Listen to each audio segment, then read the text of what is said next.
So at the court the Tuesday, and it was all everybody in from the weekend, and there was people being up for assault and people for doing this. And next thing came to me and goes, the defendant was dressed like a horse. After the match, he got over the barrier, ran along, started high-fiving the kids and headbutting them with his horse's head.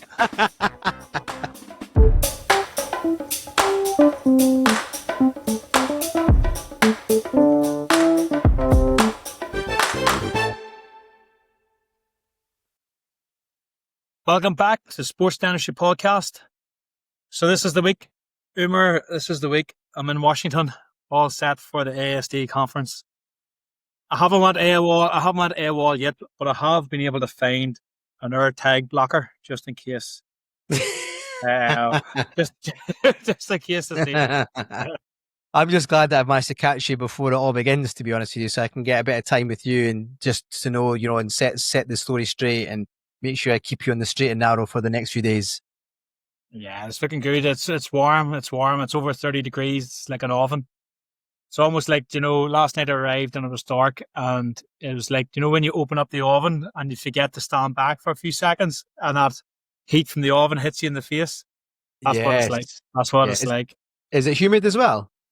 A little bit humid, but not too bad. Yeah, good. And what factor of sun cream have you managed to get hold of? I found factor 70.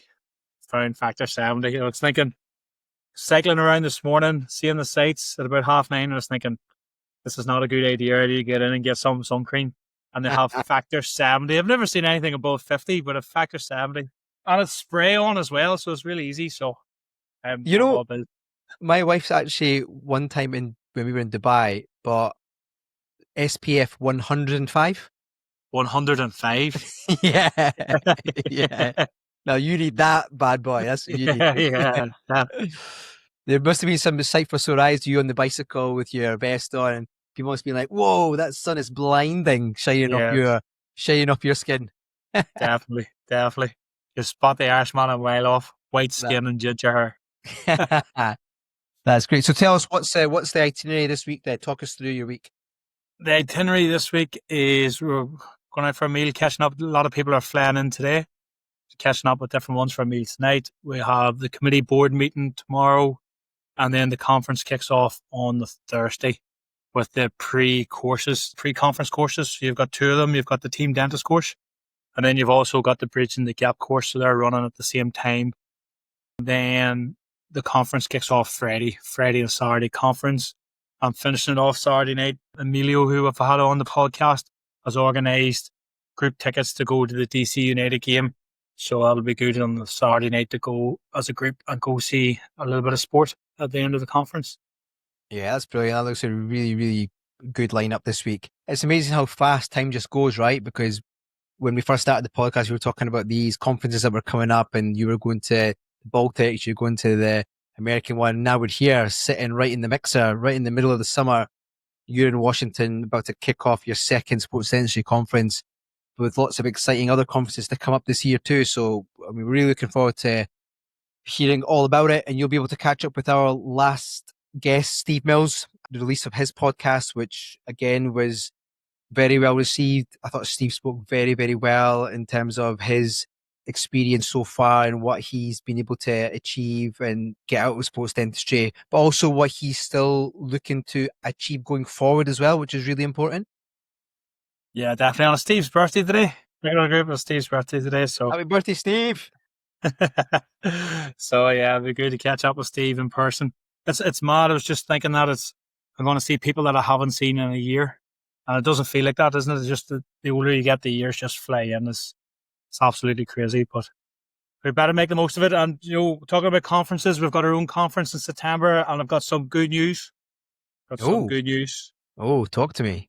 The Premier League schedule came out, and the day after the conference is the Manchester Derby. Is it actually? It is. It's the Manchester Derby. You could not make that up. And you don't need to worry if it's raining because it's in the city grounds, so you don't have to worry about the roofs having holes in it. Old Trafford's leaky a bit. There's a bit of water falls through the roof. Yeah. So it's in the city grounds. So there's going to be good buzz around the city anyway on the Saturday after the conference with the Manchester Derby on. That is absolutely fantastic. Oh, do you know if we'd known that now, we could be like, oh, we could dovetail it with the cricket and the football. That would be insane. That'd be insane weekend of sport. You couldn't really ask for a better weekend. So, and plus the boxing as well that's going to be happening on the Saturday night. I think it's a Saturday night, right? So yeah, Is it? it was a Friday or Saturday, but anyway, the whole Not weekend sure. is sport filled. That is absolutely fantastic news. Yeah, so it's good. And it's early on in the season, so all the United fans will still have high hopes that they're going to achieve something. That's it. Absolutely. You know what I mean? Yeah. They'll have bought 2 or 3 people in the transfer window, and they'll think this is going to change them around, and they'll all be full of hope. Absolutely. And there'll be a lot of sports dentists who'll probably be in Manchester then for that weekend for the derby. So that actually makes it even more of a bonus to come to the sports dentistry conference on the Friday, the day before. Definitely. And talking about soccer matches, our guest this week was the sports dentist at a Champions League final. Champions League final 2017, Juventus Real Madrid in Cardiff. That sounds tremendous to me. Yeah, sounds exotic until you said the word Cardiff. Yeah, that's right. Yeah. Real Madrid versus Juventus in Cardiff. Yeah. But imagine being asked to be the pitch side field of play dentist for that game.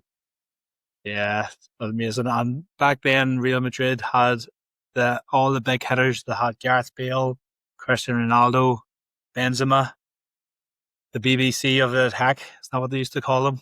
Oh, that must have been absolutely incredible. And actually, our next guest, Lyndon Meehan, who's a good friend of ours, actually, it's great to have him on the pod because we know that he's a specialist in endodontics, and me and endodontics are not friends. So it was good to have somebody on who actually likes doing it and does it day in, day out, and just to have his experiences. Now, we do know that he's been in the game for a long time as well, similar to some of our other colleagues who have been on the podcast before.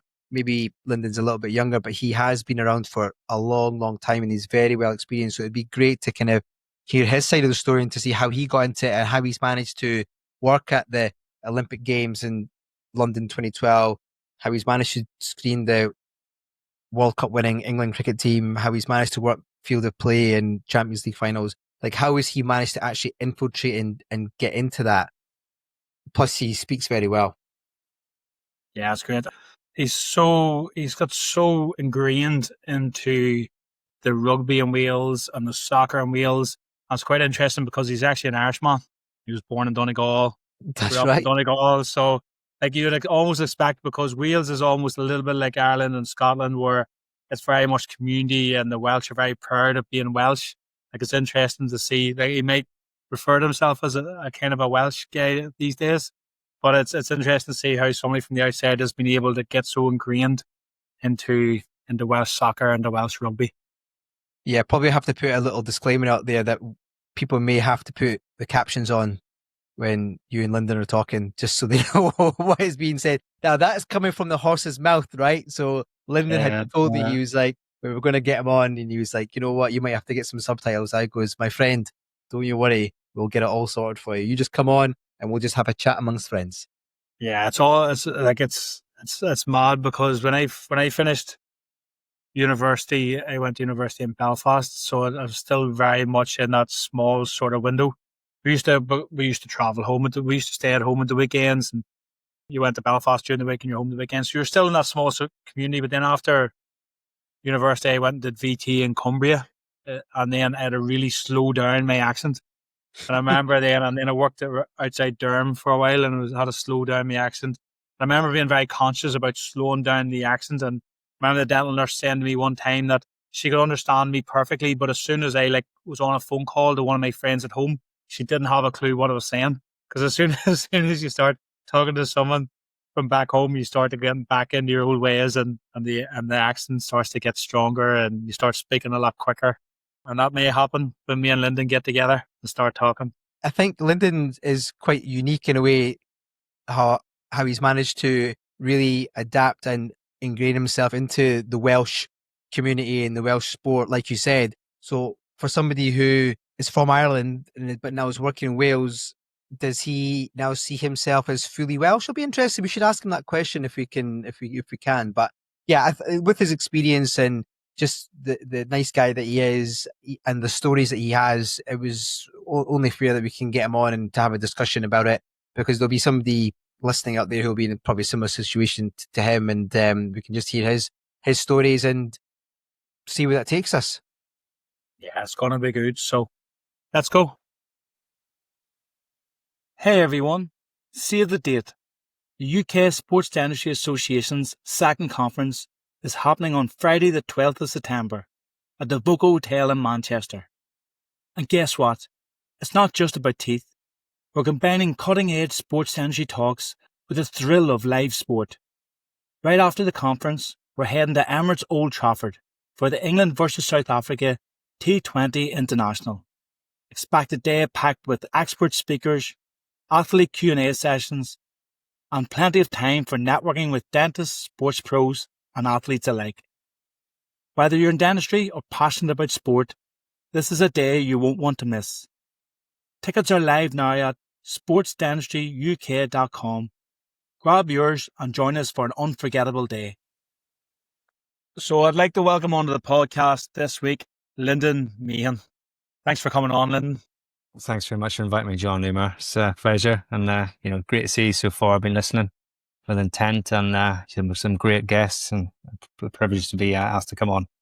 Oh, it's great to have you on. Now, obviously, me and Umar know you quite well, but for any of the listeners that maybe don't know you as well, give us a wee bit of a background how you got from the hills of Donegal to the valleys of Wales and into the Millennium Stadium.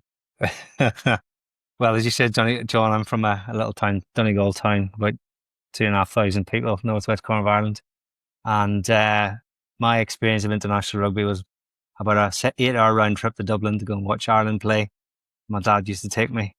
I'm showing my age now when I tell you it was 1991, and I remember the semi-final against Australia that we lost. And that was my taste of international rugby.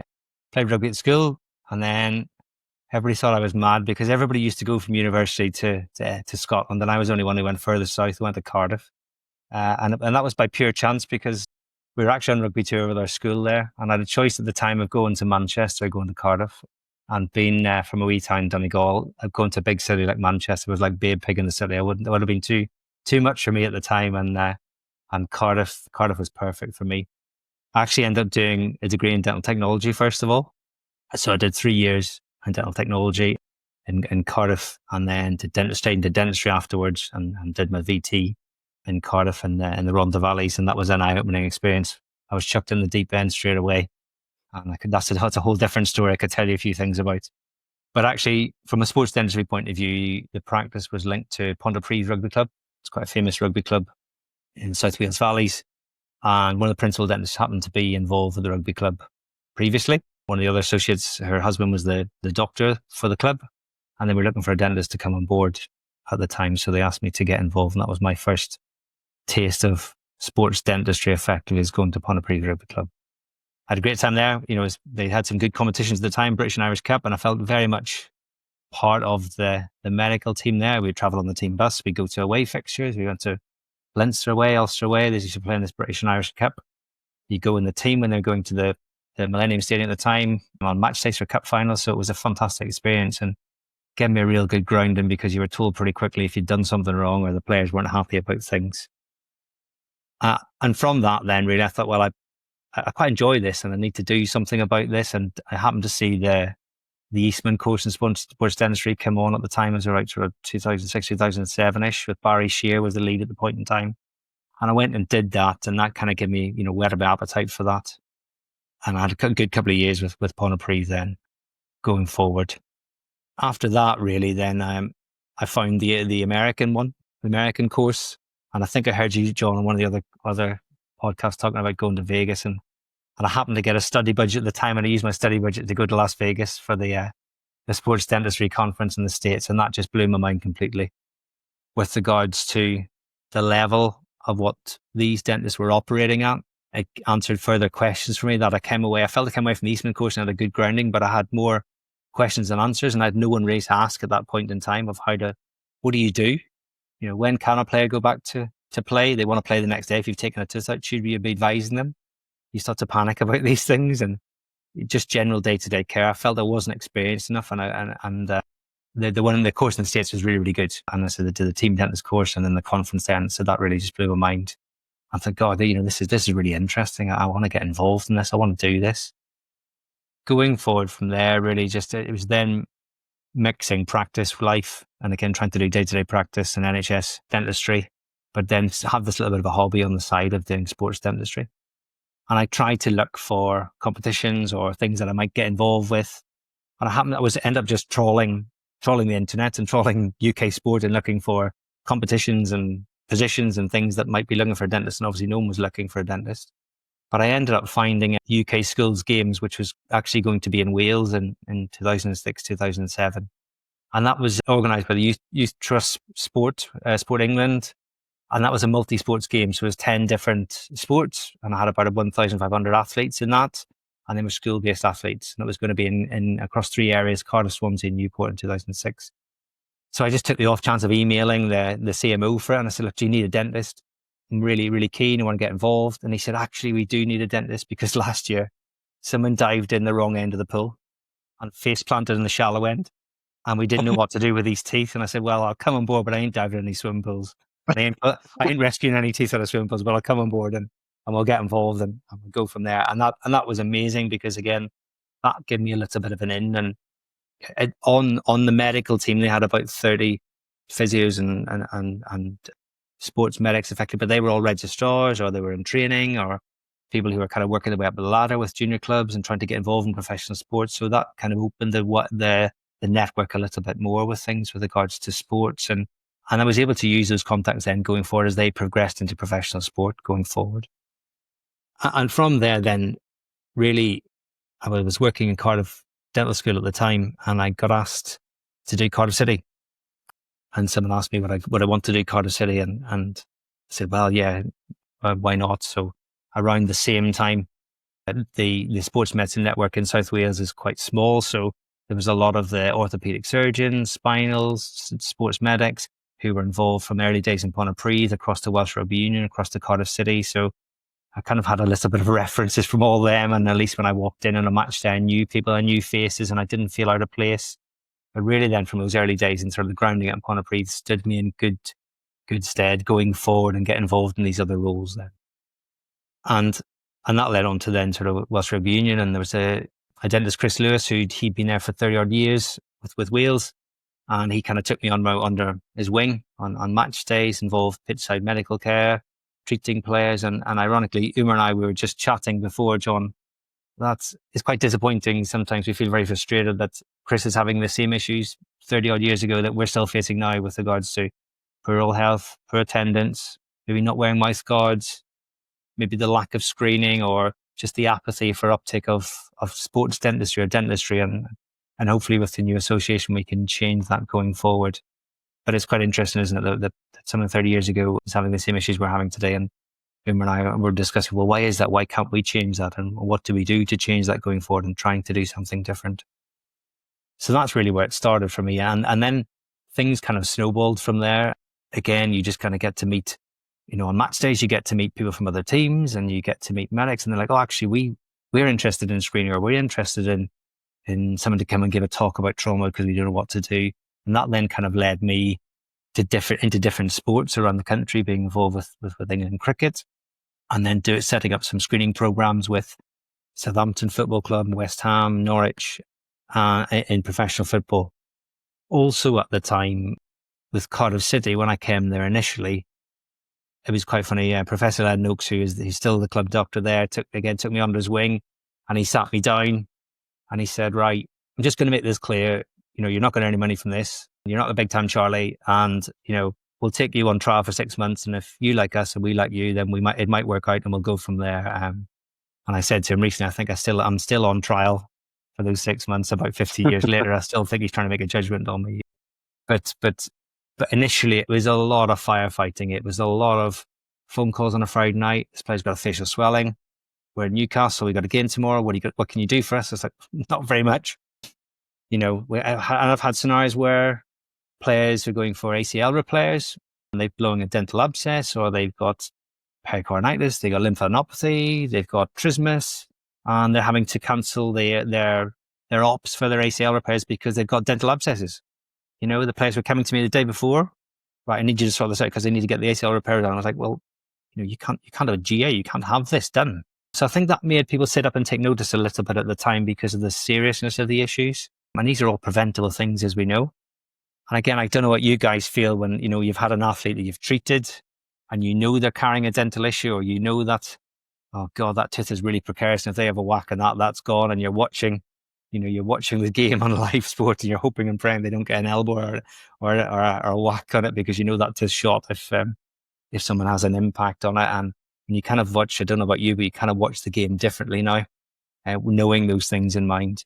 But again, all that kind of experience still stems back to my original kind of lucky break with Montpellier and the guys there who really kind of took me under their wing and taught me things. Yeah, I was just going to bring it back to there. So how did that come? You sort of didn't really delve too much into how it actually happened, but we've spoke to previous guests, and for the likes of Fiona, it was the ticketing person at the rugby club that got her in. How did the Pontypridd relationship start? Principal of the practice I was in, I was a VT. The principal of the practice had treated some of the players previously, and the practice had a link to the club, and it was very, very loose and very sort of tedious. And it was, again, every now and again, if someone has a swelling, we'll send someone in. So there was a link already there. Probably it was down more to one of the other associates because her husband was the club medic. He was the club doctor. And they wanted someone to come on match days, and they wanted someone to do dentistry, and they wanted someone to get involved a little bit more. And the principal couldn't give that commitment at the time, and kind of being young, free and single at the time, and just newly qualified and green and ready to go. I was like, well, I actually quite like that. So I went along on match days, and it was that link then really that built from there. Very good. So it was already the link there, but it was again through the medic. Yeah. So the medic then, and their partner was working on the practice, and that was probably the link of the practice, was it? Is that how the practice first got involved? Yes, yeah. But again, it was just a very loose arrangement. It wasn't a regular thing. There wasn't screening. There wasn't regular care. It was purely emergency treatment. If we need a problem, we'll send a player, and that was it. But then I went kind of more on match days then, and built up a little bit of a kit bag and what I could do and what I could offer. And that's there when I thought I needed to do the sports dentistry course and get a bit more information, because I didn't feel ready for it, because I'd only just qualified really, and I'd only really qualified in 2005, and that came about the early 2006-ish maybe. So I felt, oh God, I'm nowhere, I don't know what to do here. I was quite nervous about it, quite anxious about it. And initially I think I said, oh, look, can you give me 6 months or so to get my VT out of the year and maybe get into associateship? And I knew I was then going to think about doing the sports dentistry course, and because I felt quite anxious about doing it. I felt as it was a step up, and I wouldn't be able to manage things or do things properly. But then when you looked at it, you seized the opportunity though, right? You said you were right out of dental school, you were keen, you were eager, but you still have to make that commitment and want to actually get on with it, because we spoke to Steve Mills and he was saying that people kind of come and go. People are excited to get involved with sports dentistry initially, and then they see that actually there's actually quite a lot of work that goes into a lot of graft. Sometimes you don't get remunerated the way that you'd want to, but you do it for the sheer love of it. But you've been in it for such a long period of time now. So 2006 to 2025, almost 20 years you've been doing it as well. And your CV speaks for itself. We'll go into that in a bit of detail later. But how have you seen sports dentistry develop from when you first got involved to where it is now? What are the major changes that you've seen? I think screening is a big thing, regular screening. Also the publications, the awareness, the raising awareness, things, for example, we're doing things like this. This is great because it's raising awareness. The new UK Sports Dentistry Association. So all of those things are bringing sports dentistry to the forefront. And then for a long time, I've just thought that we needed a network. We needed a network of dentists to be able to bounce ideas off or run cases past, or just be able to pick up the phone and go, "We've got this. What would you do?" And again, very early on, I think you've said this before, I was able to call Fiona and say, "Look, I've got this kid. What should I do with him? He's had trauma. What about a mouth guard, or when can he come back to play?" So that's what I was missing out very, very early on. And as I didn't have anybody to bounce ideas off, and I was kind of having to try and figure it out for myself and make it, which I found difficult at the time. Another thing, again, at the very, very early start of things, is when I was with Cardiff City, I was seeing all these caries, caries levels, and it's a disaster because you're like, oh my God, where do I start with this? I can't get these players to come regularly. I'm just firefighting. I would definitely say, and again, we might touch on this a little bit more, definitely say that maybe the caries patterns and maybe the younger players are more conscious of their appearance, more media savvy. So they're wanting to look at cosmetic treatments. They're more aware of their smile. They're more sort of well kept, I would say, from my own point of view. So the screening for me has become a little bit easier. I've seen that pattern change. At the very, very start as well, trying to find people was difficult for me to network with. And when I was with Cardiff City initially, I just did a Google search and I found sports medics and clubs, and I just wrote a letter and I said, right, look, I want to get some data. I want to try and link with people. And actually I had 3 dentists reply to me, which again, just linked me into different people. So I had Ian Hunt, who looks after Man City and Man United at the time, I had Russ Taylor at Sheffield United and Steve Kell at Brighton. And they're like, yeah, we've got the same problems. And they'd obviously had vast years of experience compared to me. And I was very grateful they took the time to write back to me and say, look, give me a call and we can have a chat about this. Or have you got any cases you want to discuss? So definitely the networking thing has improved massively. That's something that you don't have to worry about nowadays with the networking side of things, Lyndon.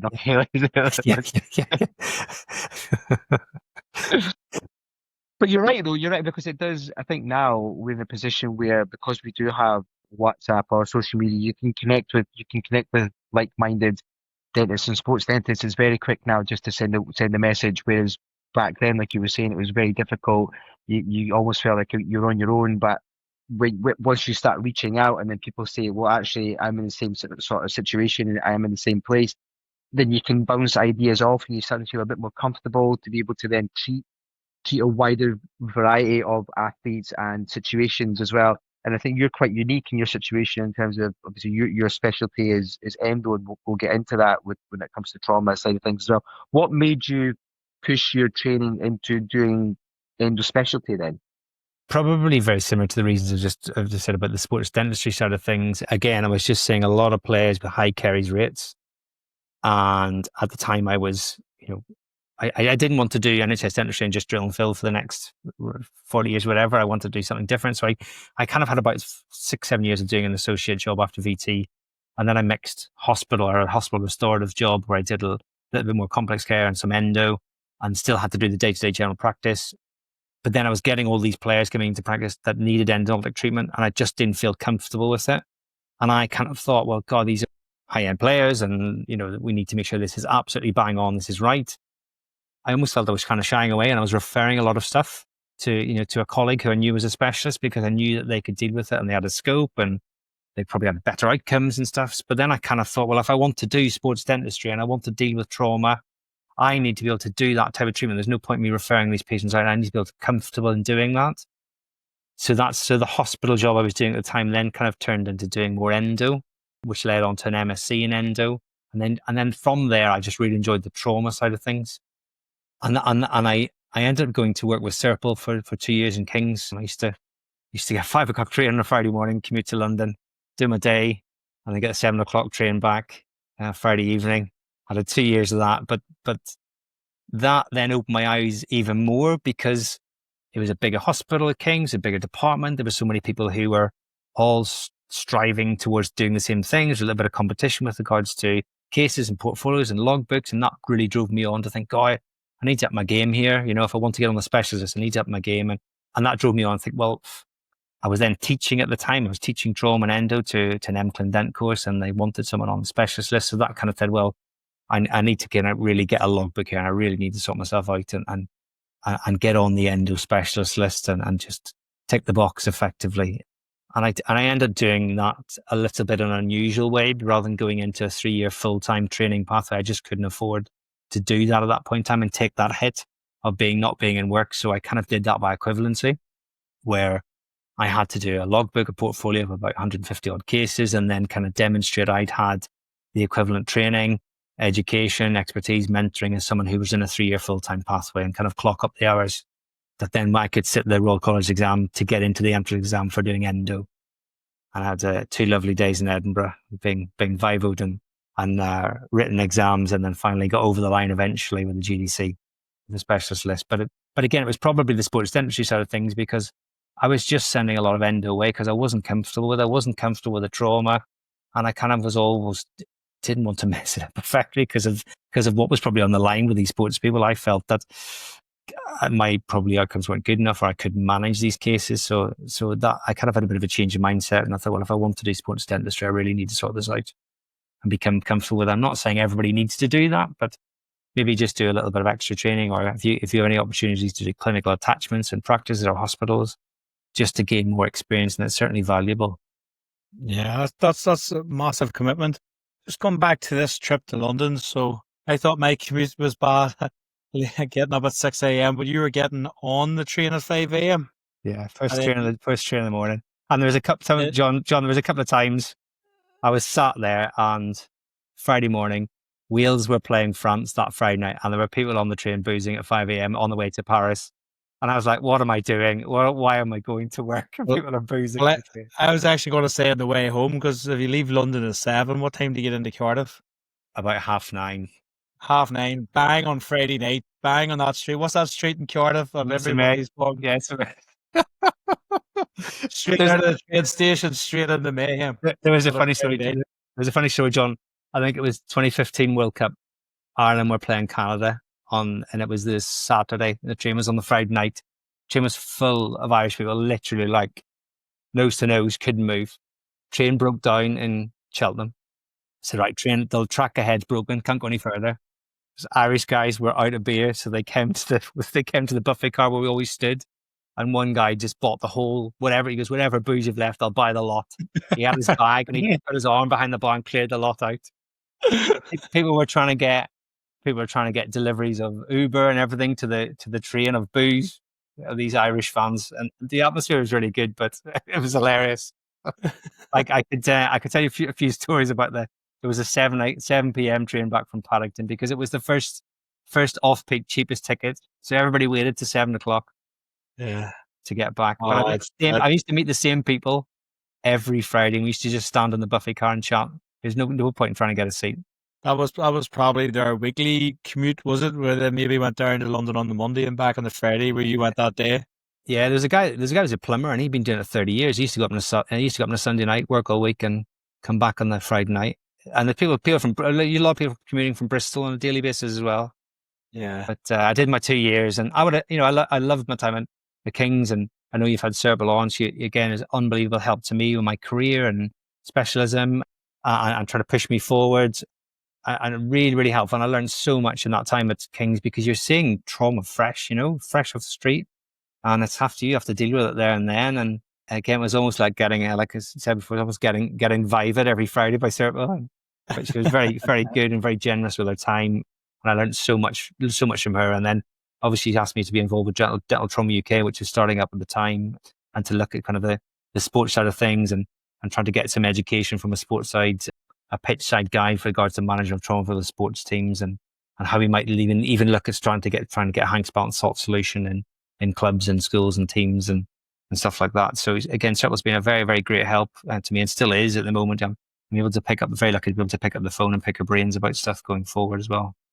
Yeah, I think she's fantastic, and I think having her on the podcast has really been beneficial to lots of listeners, not just sports dentists, but dentists in general, in terms of how you deal with trauma. And on a lot of dental forums, you'll hear people talking about trauma, or they'll explaining cases. And now I just say to them, we've had Serpil on Dental Trauma onto the Sports Dentistry podcast. Just put the link in, have a listen. Same with the mouth guards when it comes to Anthony Lovett and OPRO and how we go about things. And so that's where my next question is going to come is, so we've got people listening here who maybe endo isn't their forte. For example, me, I am not a fan of endo. I don't like to do endo. I send my endos out to either people in the clinic or to our good friend Arvind. So I don't tend to deal with too much of kind of the full endo extirpations. Yeah. So can we just dive a little bit into actual endo itself? We can dovetail it with trauma. Serpil touched on it in terms of the immediate care, as you talked about the cotton pellet and sodium hypochlorite, 3 seconds on, 3 seconds off. You wait for it to stop bleeding. You're looking for it to be like a raspberry color. Can you elaborate on that a little bit more from in your experience? Do you do the same, or do you use different materials? How would you go about it in your kind of day-to-day practice? I think everybody gets fixated on the radiograph, and you look at the roots and you go, oh, that's really curved or sclerotic. And you kind of get drawn into that, don't you? And you're like, oh, I can't do that. I can't negotiate that. But I think it's just getting the basics right first. I think that's what a lot of people don't do, is just, you can still do your restorability. You can still check for fractures. You can still open the tooth. You can still get the patient out of pain. Especially I see that quite a lot with trauma and anterior teeth, where there's open apices. People are afraid to touch it because there's an open apex. They're afraid to go near, but it's you can still open the tooth and get the patient out of pain. And I guess with trauma, my advice is I always kind of have a dedicated irrigation protocol for trauma cases, because if you think, the anatomy's been altered, you might have resorption, you might have the open apex or sclerosed canals. And I always just have a dedicated irrigation protocol before I start to use neat hypochlorite. So for example, I'm a little bit anal about these things. I might, if someone's tried to go in there first, I might go in with saline and make sure I'm happy with the anatomy, that I can orientate myself. I might then work up to heavily diluted saline and hypochlorite and bending my needle tip, so I know that I'm well short of that open apex and I don't want to risk extrusion. And I'm just gently agitating the needle with a side venting needle and having it really loose in the canal and going, nowhere near the apex, maybe even sort of 3-4 mils short, and just letting that agitation do the work of the disinfectant, and also relying on the calcium hydroxide to do the disinfection in between appointments as well. Especially just be careful with resorption cases that you're measuring the depth of irrigation and where that hypochlorite is going, or that the anatomy, or if it's cases where you're really not sure about the resorption, if there's external inflammatory resorption, get a cone beam CT or refer it for a cone beam CT or get a second opinion before you start to go into cases like that, because you can become really unstuck very quickly. I always remember when I was doing my MSc training, my tutor at the time was saying, I can help you out of most things. If you break instruments or you do this or do that, I can probably fix it for you. But as soon as you stick hypochlorite out the tooth, I can't fix that. That's happened. And I'm not trying to panic people, but in trauma especially, you just need to be careful and have an irrigation protocol and have a management protocol. If you end up having a hypochlorite accident, and hopefully no one ever does, but just know what you're going to do, because it certainly is a worrying situation when it happens. Making sure that you are this. What would you advise in that situation? Say, I would sit the patient upright. The patient will probably sit up, jump upright themselves as soon as it happened. Yeah. So they'll feel it initially. They'll feel like a sharp pain. They will tell you straight away, John. I've had it once ever happen, and I don't know how it happened. After all the precautions, I've had once ever, and the patient this is burning. My face is burning. My face is on fire. They are in pain. Yeah. Is that what they'll say then? They'll say my face is burning. Like they will be jumping out of the chair. They will be jumping out of the chair on you. Yeah. You might see a lot of exudate in the canal. You might see a lot of bleeding. You just gently sit them up, gentle flush with some saline in the canal, but let them sit them up and try and reassure them, even though you're like a duck in water. You're trying to remain calm on top. Your legs are going 100 miles an hour, and you're trying to reassure them that's okay, and let it drain, and try and flush it with some saline. And depending on what concentration you think you've extruded or the volume you think you've extruded, whether you then need to refer them to MaxFax to get a second opinion, whether there's not really great evidence with regards to administering antibiotics or steroids, but they may do that in an A&E department. But I think it would be getting a second opinion there as well, depending on the volume of extruded. Really, it comes down to measuring your depth of irrigation. Measure the needle tip. For example, if your working length is 20 mils, you might want to bend your needle at 18 mils, or even 17 mils. You know that needle is only going to that depth. You're not locking out the apex. If there's curved anatomy, you're not binding it. You just need to be careful in those scenarios, especially where there's been trauma, and especially where there's been resorption. So does the hypochlorite accident come from pushing your needle too far up through the apex then? And then the subsequent hypochlorite gets into the periapical tissues? Yeah. So it's going to be a combination of things. It's going to be not knowing your depth of irrigation. It's going to be maybe not using a side venting needle and not bending your needle tip. So again, putting your needle tip right up to the apex, but also pressure as well. You're not using your thumb, or you're not using your palm. It literally is finger pressure, drop, drop, drop, drop, drop, drop, drop, not forcing it. And again, knowing your anatomy, get comfortable with anatomy, especially if you have cases where, a patient might have been to an emergency appointment before you. They might have been through 111, and that's not being critical of anybody that's come before. You don't know what someone's done before you. So just have an irrigation protocol, make sure you're happy with anatomy, make sure you're happy with where the hypochlorite's going, But especially in trauma cases, just be wary of, it's altered anatomy. There might be root fractures as well.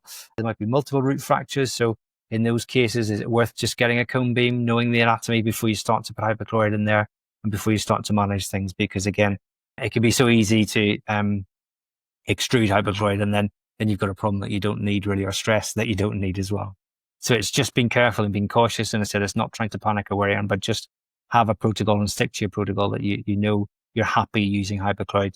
And I said, I just tend to go through that protocol. Saline first, heavily diluted 50-50 saline hypochlorite before I'll go up to neat.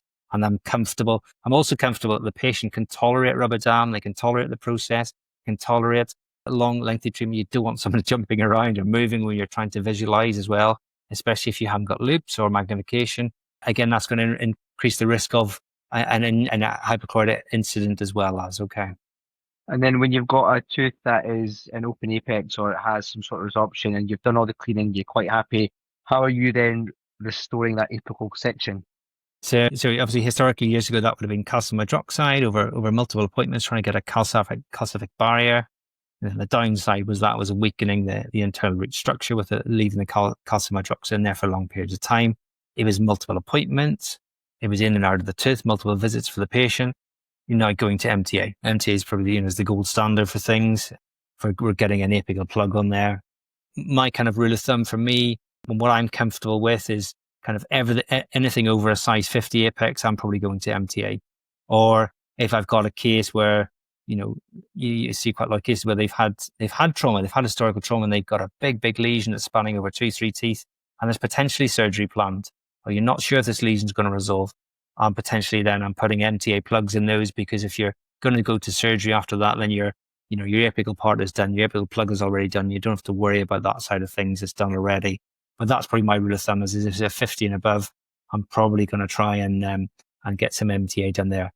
But that can also be very difficult in cases where there's been trauma and that, for example, if there's been an upper central and it's been palatally luxated and maybe it hasn't been repositioned, your access, your angulation is going to be challenging, or you might get a tooth which has got, working length of 25-26 mils, and they've had trauma and there's different angles against you. So it can be very difficult sometimes to get the MTA apically in those cases. And again, there are very, very ways and means of doing that. I would tend to do it manually using Mac 2 pluggers, purely manually picking up the MTA and placing it in. That's just me. That's the way I like to do it. You've got the other option of using a map system where it's almost like an amalgam carrier. You can pick the MTA up and you can dispose a pellet of MTA in around the apex, and then you can compact it. I just don't like to do that. That's me personally, just because I find if I don't get my initial pellet right, then it's just a faff trying to get the MTA apical, and you end up with voids and gaps. And I just like to do it literally manually, bit by bit, getting the first increment right, getting the apical barrier right, and then so on, going forward from there. And if we can just take that to the pitch side now. So we're sitting pitch side and there's been an enamel dentate fracture and there's pulp exposed. Field of play, what should we do? What should we do? Purely field of play. I think I'd also try and look at when's it happened. What period of the game is it happening? Is it 5 minutes before the end of the game? Can the player play on? Is it coming up to half time? Have you got scope in half time to do something in the medical room and dress the tooth or whatever? Or is it a case that the player doesn't want to come off? You might want to give them local pitch side, get them out of pain if they're happy to do that and carry on and play. So with any injury now, I tend to look at what time is on the clock and what can I do, and is it something that is urgent that we can do now and we can fix something? Is it something that's going to impact on the game? So, for example, in rugby, we might have a case where we can use the blood bin and the player's coming off for 15 minutes and we can utilize that time. In football, that's not the case because there's no blood bin. And that's something that we can kind of chat about as well as. So if the player comes off the team is a player down. So the player will not want to come off. So in any scenario that I've got a problem or there's been an issue, a dental issue, I'm very much back and forth with the medics and trying to figure out, can we get this player through to half time or the end of the game and then fix it? Or is it something like that's catastrophic and the player needs to come off now and we need to try and do something for them to get them comfortable?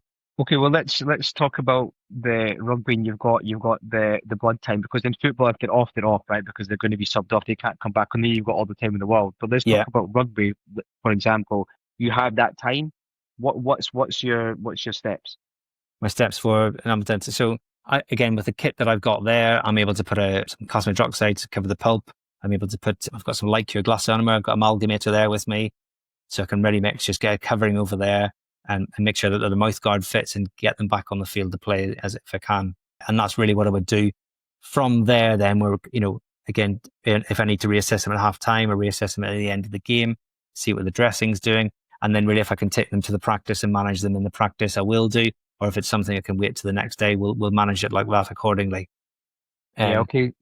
Yeah, so you're putting calcium hydroxide on and then glass ionomer and then obviously just getting them back out. I think with any dental injury as well, especially in the sports setting where you're in a medical room and you're outside your normal environment, you got to weigh up as well.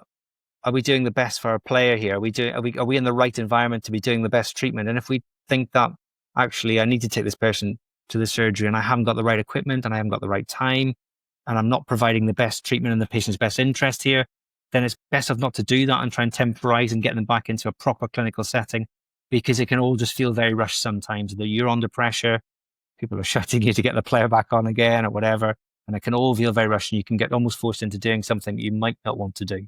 So I think with any thing you come across, whether it's trauma, whether it's dressings or whatever, in that sort of pit-side setting or medical room setting, it's just weighing that up as well, as because you've got that duty of care to the player to try and provide and work in their best interests as well. Yeah, it's very interesting. And it all depends on the scenario, doesn't it? Yeah, and it's really interesting, the differences between soccer and rugby even. Have you noticed any other sort of trends? Like obviously we're just chatting about pitch side and then the rules of the game having an impact on what we'll be able to do. Just from a sports dentistry point of view, have you noticed any trends or any differences between the two sports? I would say, again, this is purely just my impression. And again, Umar and I were chatting a little bit about this before. I'd be interested to get your take as well, John, from a boxing point of view, whether it's just from working now in football across varying clubs and different levels and being different events and whatnot, whether it's just the profile of football and maybe the funding that's available in football. I would say that there's probably a bigger drive for screening in football itself and to have dentists involved in football. And I say that has developed a lot more. And we feel that it's very, very proactive in football. It's becoming more and more increasingly, there's a lot of dentists now that I know who are involved with teams, and teams are searching for dentists to get involved with them and searching for trauma advice. So whether it's a funding issue, whether it's a player driven, I just can't put my finger on it at the moment. And that's just me in Wales. Also as thinking about this, I guess in Wales, it's very local, isn't it? And, the players are, a lot of them who play for the regions and clubs are from Wales. They've got their own dentist, or they live in Wales. With football, you're getting players maybe coming from abroad. You're getting players with different experiences. You're getting different players with different expectations or what they've had at different clubs, depending on where they are. So whether there's a greater appreciation for dentistry or a greater need for dentistry between the two, and maybe the money involved or the potential astronomical figures that are involved in these transfer fees, but with players, whether dentistry is kind of just taken a little bit more seriously. But I think there's scope to develop that further again. I know I heard you talk to Stanos previously about transfers and about, whether the dental screening is part of a transfer process, and that doesn't happen at the moment. I know there's been cases where transfers have been cancelled. I think it was AC Milan or something like that, where it was cancelled previously. But I think that screening side of things could improve even more. So you're noticing that in soccer, they're a little bit more proactive about getting the dentist in for screening. Yeah. And then do you find in the rugby, is it more sort of focused on trauma support? I would say more trauma support, say more pitch side stuff, match day stuff. Whereas in season, I would see players very few and far between, unless I'd had a really good rapport with the player, and the player was coming back just for regular treatment. And they've been, I've got a handful of players who've been with me a long time, and they'll just come wherever I work, they'll come and they'll see me. And, we've kind of got on top of the issues that they have, and they're well maintained, and they're back and forth just for regular checkups and scales or whatever. What I would say is in season, I don't really see, unless there's a trauma issue, pre-competitions and stuff, I would always still say it's a little bit of a battle to get screening. I feel that we're constantly having to push, whereas I feel football more that we're kind of invited and they want us there and they're proactive in about getting screening, and they're proactive about having a dentist there, and they're proactive about pushing forward education. I was with the Wales women's team last night. They're going to the Euros on the weekend, and there's a real big drive in women's sport, especially, when they're really serious about dental education, screening, and improving dental health in women's sport as well. And I think that's fantastic. And we're now looking at the snus issue with regards to trying to educate players on the snus issue going forward as well. But I'd say all that proactivity is, I just feel, is a little bit more in football. Where I don't know why that is, and I can't put my finger on that, but that's just from my experience. But there has been quite a bit of research into oral health on soccer players, maybe not so much into oral health of rugby. Do you think that's maybe the research that's come out over the years, looking into, so we've had the recent research released there on the academy players, and the work was done maybe 10 years ago, with the likes of Julie Gallagher and their work. It was all very much focused on soccer players and Olympic sports. Do you think it's that sort of research and evidence raising awareness maybe? And is that something that's lacking in rugby, or is it just sort of a trend, or do you think that is anything to do with that? I think, when that paper came out, whenever it was 10 years ago, and we did the screening side of things, I think that did make a lot of people sit up and take notice. Even in the sports medicine journals, we were asked to do a lot more dental related stuff, sports dentistry stuff, and kind of calls for screening regularly. Yeah, maybe it's rugby then. It's just that there's not that evidence out there, or there's not that interest out there in it. And again, like we were chatting before, it probably just takes one catastrophic incident, and maybe because of the players that are involved and physios and doctors changing between clubs, they've seen stuff and they go, oh God, I don't want to have to manage that again. I need someone on board here to help me, and if I've got a problem. So that's maybe why they're a little bit more proactive in regards to seeking dental advice or seeking dentists to be involved. And so from the actual oral health, was talked about how you've talked about differences between the two sports, about how the medical teams are maybe a little bit more proactive in soccer for getting involved with screening and dental screening. But from an athlete perspective, an athlete profile, from an oral health perspective, have you noticed any difference between soccer players and rugby players from that perspective? I would say definitely football, there's a higher caries rate. Again, going back to when I started with Cardiff, first of all, the pattern I was seeing really initially was when I screened the players. The first couple of seasons, there was not a big uptake in screening. A lot of players refused to be screened. And it probably, again, it stems back to a lot of athletes are dental phobic and needle phobic, and they don't want to be screened. They don't want stuff found because they think it's going to impact their chance of being in the team or the manager finding out. So actually that first couple of seasons, there was a lot of players refused to be screened as a result of that. But what I did find as we start to build the numbers is that there was a pattern in the caries rates and the pattern of the restorative rates as well. So you might have an academy player, which is coming out of the academy into the base, just around the first team, and they might be 17, 18, and they've got quite a number of caries lesions.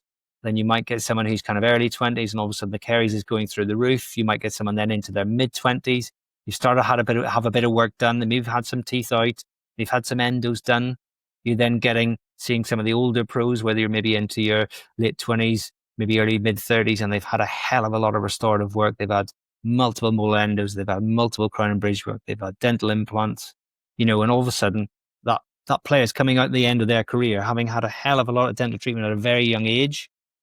And it's almost then making them dental cripples, because what are they going to do in another 10 years, another 10 years again? And I know within soccer, there's a big drive with regards to sports supporting players when they finish their careers. But where do these players then end up at the end of all that? And that's what I was finding, is that the complexity of restorative treatment was sky high, looking at those age brackets. I would say more recently, and then again, Umar and I chatted about this, is probably the younger players now are a little bit more cosmetic appearance awareness. They're more media savvy. They have all had bonding, and they've all had alignment. They've maybe got some shallow carious lesions. They've maybe had their eights out already, and they're a little bit more wear maintained. They're a little bit more aware of things, and whether that's kind of it's maybe an old and it's the Instagram generation now of players, and they got to look good in front of the camera. So maybe they're just more aware of their oral health. And I think, that really is something we can tap into to help strive and improve that even more. think you're never going to solve the problem completely, but it definitely would see that the pattern of carries isn't as bad as it was before. Maybe that's just me in isolation.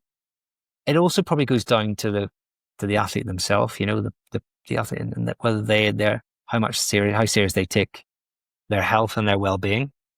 Yeah, it's interesting that you said there about your involvement with soccer in Wales compared to rugby, because I've got the completely different experience here in Scotland. And I think with regards to soccer, football up here, I don't certainly see that side of it in terms of them being more proactive. Maybe it's just with where I'm at, but certainly with the rugby, it's been well documented just how heavily involved we are with Scotland here. But it's also interesting to see just how your thoughts are with being involved with Wales and John's experience with Irish rugby as well. Isn't it interesting that between the home nations, we're very much seen as leaders in our field of sports dentistry, but we all see it a slightly different way. Mm-hmm. Yeah. Isn't that really interesting? Because there's no not everybody's painted with the same brush, and I just find that fascinating listening to you talk there and how different it is for you and how different it is for John as well. And we're all part of the same island, Yeah, It's a bit interesting, but that just goes to show us that there's still a lot of work to be done. There's still a lot of graft and hard work to be put in. And we were talking before about how there's people who we've been speaking to who have been in the game for 30, 40 years, and we'd hope to see things to be a bit further on than where they are now. So we need to kind of figure out, well, why has it not taken off to the next level? What is it we still need to improve on? Maybe it is about just getting a voice out there and being able to actually showcase the skill and evidence about what's going on and what we need to do. And obviously these studies with the academy footballers and oral health, caries and periodontal disease and where that leads to. And talking about people who've been in the game for a long time, just your CV, Lyndon, is absolutely magnificent. So there's a few things I just want to highlight here, and I wouldn't mind if you went into a bit of detail about some of them. But back in 2011 when you got involved with Welsh Rugby, you also worked at the Olympic Games in London in 2012. You also did the UEFA Super Cup, Real Madrid versus Sevilla in Cardiff. Also the Rugby World Cup. You were dental officer at the Principality Stadium. The big things here, Champions League final, Real Madrid Juventus at Cardiff. I want to hear about that. But I also want to hear about the screening for the England Senior Cricket World Cup winning team in 2019. So can you just talk us through what it was like being pitchside at that Champions League final in Cardiff? Is mind-blowing. Absolutely mind-blowing. Again, very fortunate that any games at the Principality Stadium now, which the Millennium Stadium at the time, we're involved in the medical care there. And that was run by the FAW, the Football Association of Wales. So being part of that medical team was asked to be involved. I think just the scale of security, the scale of the media attention was just absolutely mind-blowing than anything else I've ever been involved with. So the game was on the Saturday. We were asked to go on the Friday and be involved in the team run-through and be pitchside for that. And, you're going into the stadium and you're going through almost airport security and you're having your bag checked. And we had to bring all our medical dental kit in the night before and had to stay locked in the medical room. We couldn't bring any bags in on the day. But to be in the stadium was then locked down effectively when a team was in there. No one could move anywhere. And we were pitchside, so we were watching, Real Madrid training, and they brought all of their ex-players, and they formed a guard of honor for the team as they were going out to train. And when the team came back off again, and a tunnel for them going back in. But the media completely covered one side of the pitch, the amount of cameras and crews and vans and everything else from different countries. And it's just the scale of the event was absolutely mind-blowing than anything else I've ever been involved with. To be on the pitch after the game and be involved in that scenario and be in the tunnel. My thing is I feel very privileged as a dentist to be involved in these things, and I like being in the background and seeing what's going on in the background. That's stuff you wouldn't see, little quirky things. But just to be there is and thinking back as a kid and sat in Donegal and I'm going, oh my God, I'm like pitchside for Champions League. It's just mind blowing. How am I involved in this? Do you feel a fraud sometimes? What I want to know, were you given a uniform? You got we get uniforms for like the Olympic Games. We had, Did you have a uniform for the final? Yeah. We had a polo shirt and a jacket, and there was a story actually the night before the game. So one team trained, was locked down. No one could leave the stadium. So the team then left. Everything was locked down. The next team came. The stadium was locked down. So basically, I spent most of the night there. The Friday night, my wife was like, "Where are you?" I was like, "Well, I'm watching Juventus now." So, but it was mind blowing. And then the night before the game, you're introduced to the medical staff, ready for the next day. So they know your face. They know who you are. At the time, at the time Gareth Bale was playing for Madrid, and he was obviously with Wales set up. So a little bit of correspondence with the club doctor. It was kind of then nice to put a face to a name that someone I'd emailed before. And they were like, well, actually, we want you to look at a player. I was like, well, okay, right, okay. Player came in, and we had his skin was swollen. There was nothing major, but it was kind of a big thing. It was like, oh, it was a swollen operculum of an 8, and there was a big thing. And right, there was 4 people around me, and this curtain's pulled back, and there's players there, and like, okay, so what's your decision? Can he play tomorrow? I was like, yeah, you can play. Yeah. And then I went home that night. I was like sweating, going, what if this happens? And what if that happens? And have I got Metro? I went to Boots and I bought about 4 bottles of Coastal and Coastal gel and all sorts. And then the next day, I gave everything to the doctors. Like, right, if this happens, do this and do that and do that. But it was quite funny. And there was you kind of over-egged it and overthought it, and you stressed about it because of the nature of the event. But it just absolutely mind-blowing. And I could only think that's maybe what like a World Cup final or something like that there is like, from a scale of the event, and just the scale of security in the city, and everything was locked down, and absolutely mind blowing, and very, very privileged to be involved in it. We had the Super Cup in Cardiff a couple of years before that at the Cardiff City Stadium, and where that was a little bit of a test event. And again, that was a little bit of a taster of things to come. And again, thinking back to that Champions League final, you're walking up the tunnel, and that Champions League music comes on, and you almost feel you're part of it.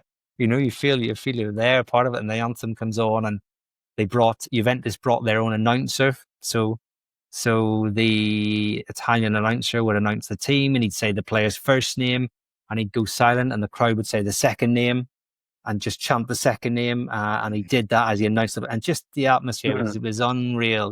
Nothing I've ever been involved with before. Again, just completely different to rugby, and being involved in that experience. I think the final was in London last year, maybe, or 2 years ago. So I tried to wangle another appearance on that, but I didn't manage to get in on that gig again. But it's interesting to know. I don't know what happens between cities or venues, and whether they do have an appointed dentist that goes around to these different venues. But mind blowing experience. It's quite interesting. So you were there because of the stadium. So the event was being effectively being hosted by the Football Association of Wales. Yeah, so we had a conversation recently with Emilio Canal, who would be the DC United soccer dentist in Washington. Yeah, and the World Cup is going to be there in Mexico, in North America next year, and there's some games in that stadium, but they've been told they don't want a dentist pitch side. Really, right? FIFA, so that's interesting, because his first introduction to sports dentistry was the World Cup in 1994, where he was the field of play dentist in the Washington Stadium for that. And now we are so many years, was that 32 years later when the World Cup's back, and that's changed, where they don't actually want to be a dentist there. So it's quite interesting. Maybe it's slightly different with a one-off event like the Champions League. They'll use the local setup, but like in a tournament, maybe they're a bit more organised and they've made them decisions higher up. Yeah, that's quite disappointing, isn't it? Really, I don't know why they've made that decision. You think again they just want to take every. He made a very good suggestion where us dentists just look like to get hands on and just get players sorted and get them back out, and maybe we should be recording more stuff like that. For example, that player that you seen the day before the Champions League final, that probably there was no record of that of a dentist being needed. No.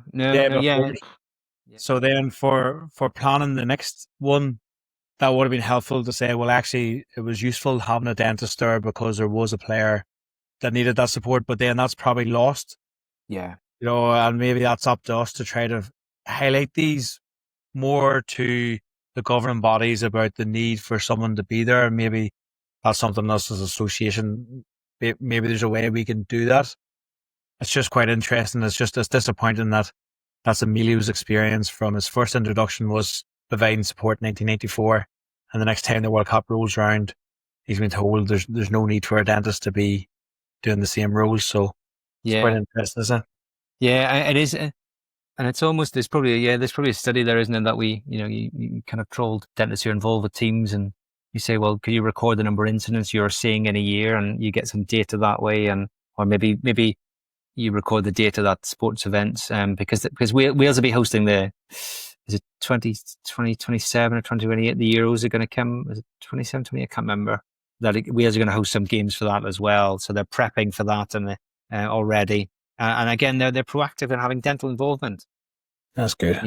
Not so much also pitch side, but to have a dental point of contact in the logbook that they send the teams as well. So it's probably the same for you, Umar and John. When there's rugby on, when there's a visiting team, you're responsible for looking after the visiting team and providing some dental support for them, so they've got a backup. And we have a WhatsApp group a week before that the visiting team doctor is involved in, and if there's a problem that they can tap into that resource and access dental advice and dental care as well. So we do that as well with football, where we're supporting the visiting team.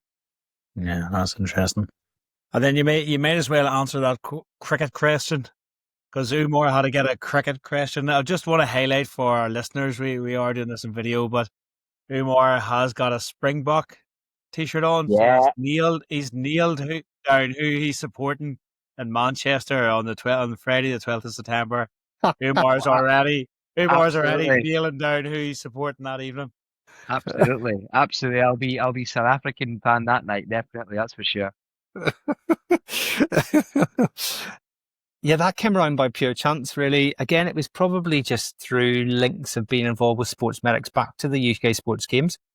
And I had an email contact from a guy called Ben Langley, who was a head of medical for England cricket. And initially he was looking for some dental trauma advice, and he was looking for, what should you do if a tooth gets knocked out? And I ended up just buying some Hank's Palt Salt solution off Amazon from the States, and just sending him a couple of pots and some advice sheets and cards and what do you do, and he then kind of contacted me. England were prepping for that World Cup, and they were staying at the Vale Resort. The Vale Hotel Resort is a hotel which is probably about 15-20 minutes away from the practice where I work, and it's where a lot of the visiting teams stay, but it's also where you've got the Welsh Rugby Union National Centre of Excellence, where you've got Welsh FA National Centre of Excellence, Cardiff City's training grounds are there. So they were staying there at the hotel as part of their prep. I think they were going then to play Ireland in a warm-up game. And he again was kind of proactive and said, look, we're interested in screening. Have you got any ideas about that? What do you do?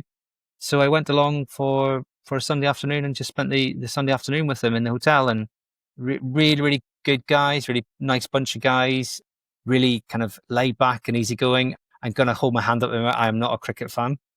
I'm not a cricket fan. I didn't really recognize any of the players. What did you do for the screening then? What did you do when you were at the hotel? So we did a basic dental chart, I do a questionnaire with all my screening. So basically, how regular is your dental attendance? Have you been in the last 6 to 8 months? Have you been in a year? When's the last time you went? Have you got any ongoing issues at the moment? Have you got any pain at the moment? Have you got any problems with your wisdom tooth? Have you had any trauma history? And another thing which I think is very, very important with regards to the screening side of things, cricket aside, is at the end of my screening questionnaire, I put a consent form. So I have 4 questions. Can I use any data for research purposes? Can I discuss any findings of my screening with your sports medicine staff? Because there's been a few episodes over the years where players have refused consent. And then I've got into a very tricky scenario where the club medical staff are contacting me and asking me what the outcome of an appointment is. And they want to know, and the players has declined consent for me to discuss. So I think, if you're going to do that, because sometimes that can just be a little bit loose and you can kind of get lost and caught up in that. So I think it's really important that you have the players' consent, that you can discuss their dental records or their dental findings of any screenings or any problems that you find as well. So just logistically then, do you get the player to fill out that form while you're screening another player? Yes, yeah. So I'll have a couple of clipboards set up with the questions. So I'll have my template on one side of the questions, and they'll fill that out. So I kind of have a little bit of a conveyor belt. And normally players then, we've kind of teed it, we've got it down to T where players have timings to turn up for screening. So we'll run on a maybe 15, 20-minute time period where they're told to present for screening. And that screening might be part of a bigger screening process where they're having Cardiff or they're doing something else as well as. And that was certainly the case with a lot of the football stuff with Southampton and West Ham, where it was a screening day, pre-season screening day, and players are kind of revolving door. They're going from 1 to 1 to 1 to 1, and you have to keep to your timings. So it's good to allocate players' timings. And off the back of that, then I was able to run through the history and go, right, okay, you've had trauma. Tell me a little bit about that. Tell me about the endo. Tell me about the problems you've had. Okay, wisdom tooth. Tell me about that. Okay, you've got a problem at the moment. What's the history of that? What's happening? Okay, I've had a facial swelling on a flight 2 weeks ago. I haven't been to see a dentist. Okay, right, we need to solve that. Or I'm halfway through root canal treatment. It just fractured. I've now got swelling. I haven't had a chance to get back and get the treatment finished. So then it's just racking up all that data. At the end of that, then I categorize players into high, medium, and low risk for problems, and then feed that back to the medical staff.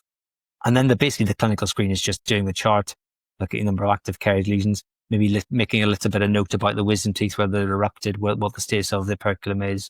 Again, are there any sinus swellings? And again, a soft tissue examination, maybe having a look a little bit now looking at tooth surface loss as well, but also looking soft tissues and documenting snus use as well. That wasn't so relevant with the cricket at that point in time, but it's becoming more frequent. That's quite interesting.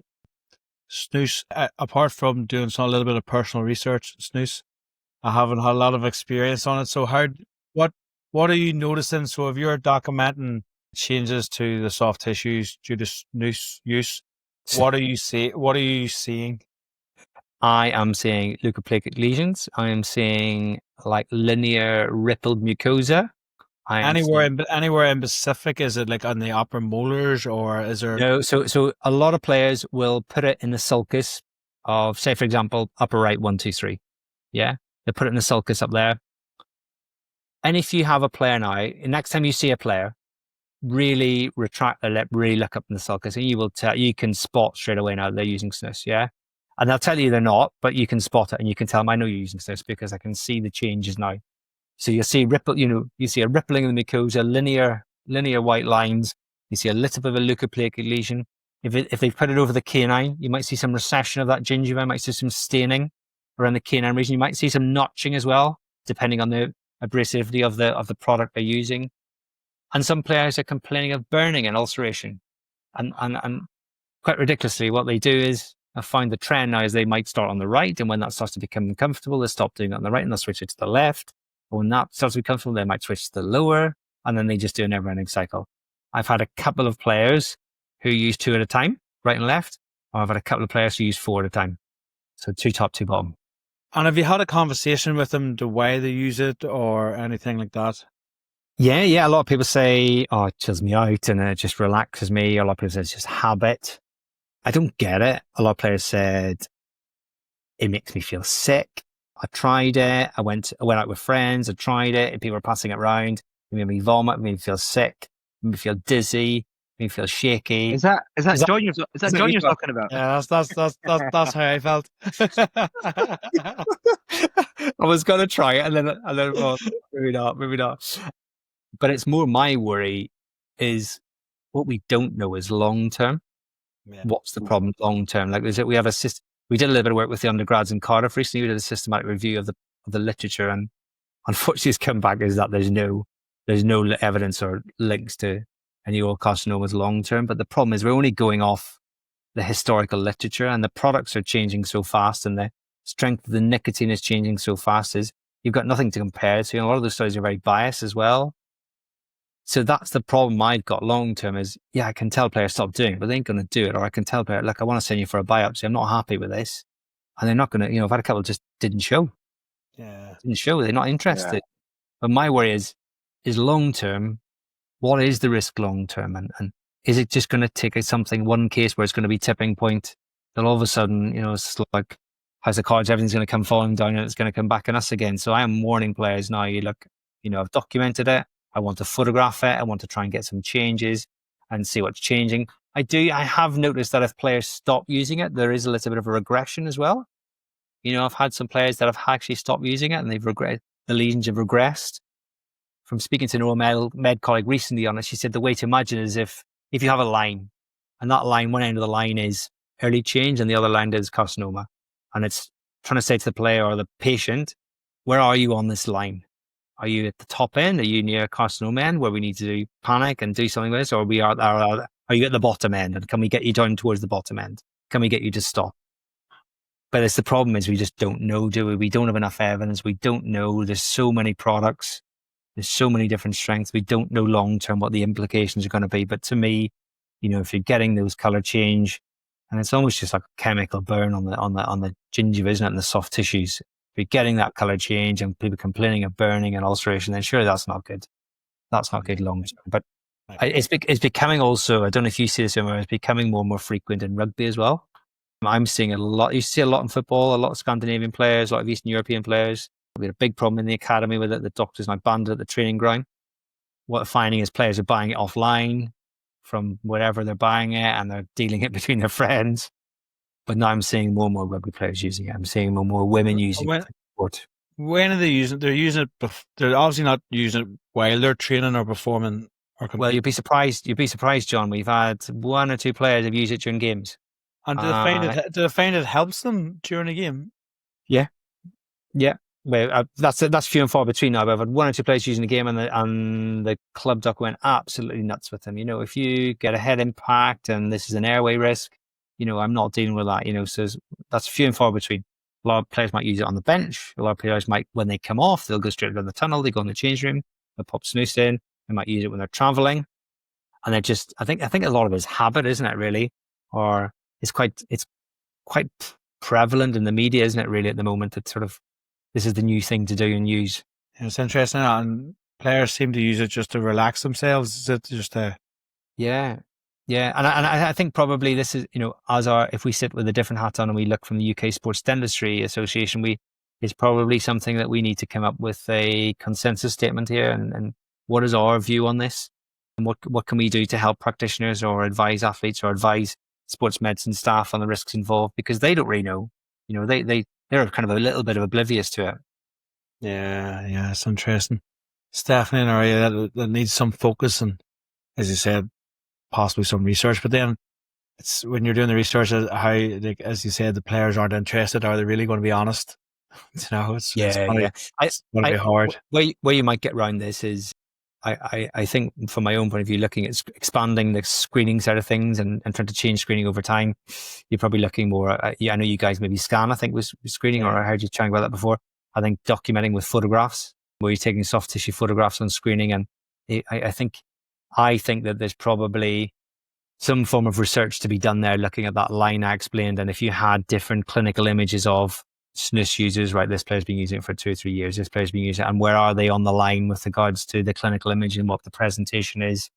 So from a screening point of view, you probably look at expanding the use of intraoral photos and capturing the soft tissues as part of that, as well as. I like the soccer's changing a lot in Wales at the moment. It used to be Cardiff, and now you've got Disney FC. It's taking all the headlines. Disney FC's taking all the headlines. So Wales. Yeah, Wrexham, they're doing well. Right, we won't talk about Cardiff because they got relegated at the end of last season. So we're facing League One. Oh God, we've had a new manager yesterday, John. He's from Cork. Right. Very good. Brian Barry Murphy from Cork. So I've offered some translation services if they need me.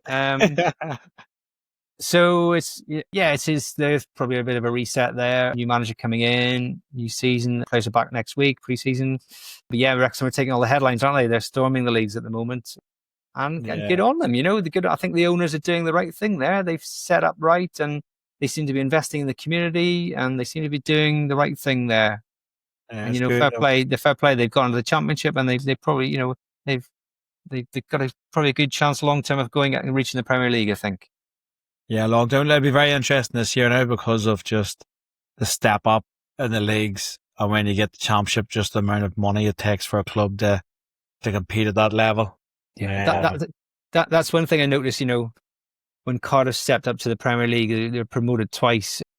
Seeing these teams come to play Cardiff. I'm a Liverpool fan originally. I grew up watching like Dalglish and Rush, and that was my era.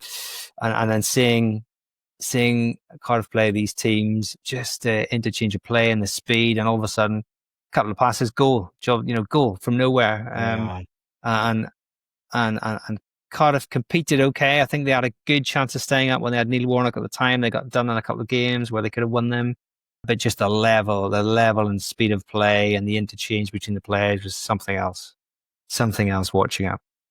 There was another thing that we were chatting about recently, and again, I don't know, I think you might have covered a little bit of this before, looking at players' record keeping. When a player gets transferred, and this is something we're looking at with Welsh FA at the moment with regards to trying to put a dental notation system or a dental record keeping system into their medical records. Yeah, because I presume the medical records go with the player. Is there like a central sort of system for transmitting medical records? Yeah, so I was speaking to the women's team doc last night, and he was Cardiff City doc a couple of years ago. And I said, what happens at a medical? What do you get? And he said, it's really hit and miss. He goes, I might get some of the records, I might get some of the scans, I might get none, I might get all. He goes, at the end of the day, I'm doing my own assessment. And there's three, from what I'm aware of, there's 3 different medical notation systems that's used in professional football. So it's very much dependent on which club or which union is using their system and to notate the different medical conditions or report on the scans or keep the medical records. And we're looking at seeing if you can put a dental element into that to have a dental record, because I think really that should go with the player. He did bring up another interesting point that there is actually an app now, and I think there's scope for a dental app as part of this. There is an app, a medical app, that's the player's responsibility to keep the app.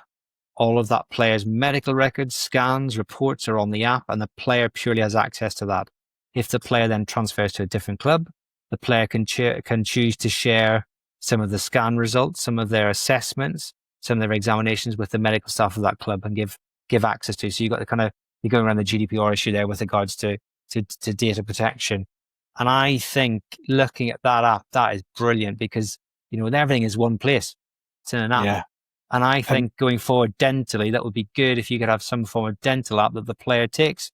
They've got their x-rays on there. They've got the reports. They've got the scans, endo history, trauma, whatever. And that goes with the player. So when they go to a new dentist, maybe with a different club, or they've had problem, they can look up the records, they go on the app. And then I think there's scope really to develop something like that. And maybe not just in football, but generally in sport for athletes generally. Yeah. Yeah. That's really interesting.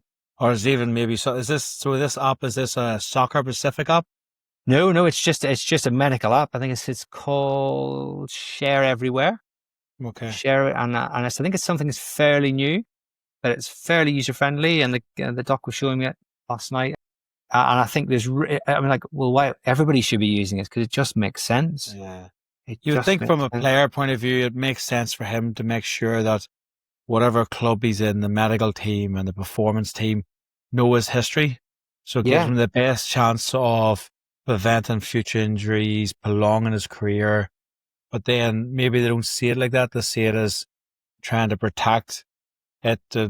Maybe they see it as like, we don't want players to know, or don't want the clubs to think, I'm an injury risk by showing them this, so I want to try to hide it. Yeah. Or you think once the club has made that decision to take you on board, it would make more sense to let that medical team know and the performance team know your full history, so you can put the best pathway for you to make sure you're injury free and you're at your top of your game. Yeah. But maybe just a mindset type thing. Yeah, funny you're saying that, Matt. I said Matt the doc, we were chatting exactly the same point, and he was saying I'll just do my own assessment anyway. I'll go back to square one. I'll do my own baseline assessment depending on what information I may or may not have, or what the player might choose to divulge or not choose to divulge. Yeah. And I'll get my own opinions, I'll get my own scans, and I might get an orthopedic opinion. So he said I'll still go back to baseline if we're doing a transfer, depending on what player's coming in. Yeah, that's interesting. I got to pick up on your cricket one as well, because I didn't finish the story. You'd like this, Umar. So the screening, we did the screening day, and we made provision then that any players who needed radiographs or wanted to have something done, whether it just be a simple scale, or wanted to come in and me to have a look at something else to give some advice on, I blocked out a section of my morning, the next morning in practice, that the players could come in. So again, where I work is a little small village in Wales, Pencoed, little small village. It was quite funny that I looked out my window about 8:30 on a Monday morning, and you had 5 or 6 England cricket players in their full NatWest tracksuits, walking down the main road, coming in, sitting in the waiting room, and there was this sort of little old lady waiting for her dentures, sat there looking at all these guys, going, "What are you doing? Who are you? What are you from?" And like absolutely grilling them. Why are you wearing those tracksuits? And what's that for? And what are you doing here? Um, and it was absolutely hilarious. And people were like double taking when they came in. Like, But that, And I we- mean, but that's the stories that we do it for, isn't it? We do it for the love of being involved with sport and the people that you meet and the athletes that you meet and being in situations like for yourself working put aside in the Champions League final and screening international athletes. So yeah, that's what I love about it. You know, I get to go watch international sport and I get to make friends with these athletes and live kind of their lives with them to an extent because we're all just kind of failed athletes, really, aren't we, sports dentists? Yeah. So ultimately, that's kind of where we're at, and it's great to hear your stories as well as everybody else's stories, and it's just it gives you that passion in terms of just trying to continue to build on that, just to see where it's going to go. Because you know, you said there like you don't know much about cricket, but that's my love. But then I might see hockey. I don't know an awful lot about hockey, but there'll be somebody listening to me who loves hockey, and they'll be like, well, and that's just the beauty of it, though, isn't it? Just you kind of get you just immerse yourself into it, and you just and you love all sorts of sport, and it's just the people that you meet from it. It's just fantastic, and the stories. And we always say the good stories happen when you're networking. And actually, when you were at the last conference, and then you had to go home early that day. So in Manchester, you're not going home early. So Yeah. Fair enough. I'll take you up with that. Yeah, and we've had that before as well. You know, it's quite fun as well. You might have a Welsh rugby player in, and they've literally come from the training ground. They're in their kit. They're covered in mud. Something's happened. They sat in the waiting room, and again, you've got this little old deer there, and going, "Well, you didn't play very well on the weekend, did you? And you lost, and that wasn't good." And like you know, absolutely giving him the third, like about their game or what they need to do better. And well, you need to beat England next week, and we're not very impressed with that. And, that's just fan. That's a fan sitting there, isn't it? Yeah. It is funny, the people you got to worry about is the people that aren't into sport. Yeah, that's the people you got to worry about because I went down. Two of the dental nurses who work with me don't know any sport. I haven't got a clue about sport. And last year we were down scanning the Munster Rugby lads for the IMGs, and it was the first time, so it was like quite a big squad. Yeah, and we had the Irish captain Peter O'Mahony was like in the queue to go, and one of the like we were about 20 players in, and we're going quite quickly, and I had one girl setting up the scan with 2 scanners, and we're doing it, and now one getting them in line and getting them ready to go, and she goes, "What's your name?" And he goes, "Peter." And then she must, because it was that busy, she sort of kind of half got, "Oh, what's your name again?" "Peter." And she said it a third time, and he must have thought she was taking the piss out of him. But she just didn't have a clue who anybody was.